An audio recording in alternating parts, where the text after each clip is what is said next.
حاسة إنك طول عمرك الكبيرة حتى لو أنت الصغيرة؟ اللي بتصلح جوه البيت واللي بتلم المشاكل واللي بتفهم الكبار. ده مش نضج، ده اسمه parentification. طفلة اتسحبت من طفولتها واترمت في دور الأم البديلة أو المسؤولة. بدل ما حد يشيلك، أنت اللي شلتي الكل.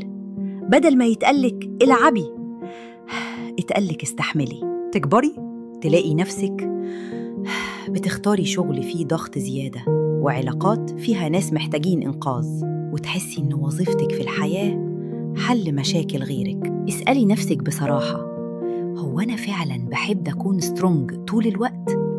ولا دي رول اتفرض عليا من وأنا صغيرة ولسه حبساني جواه؟ حلو قوي إنك مسؤولة، بس كمان من حقك تكوني بنت مش بس عمود البيت، ومن حقك تتعافي من فكرة إن قيمتك في حجم اللي بتشيليه. خدي خطوة واعملي ريبيرنتنج لنفسك. اسأليها محتاجة إيه، والمرة دي اهتمي بيها زي ما طول عمرك بتهتمي بكل الناس إلا نفسك.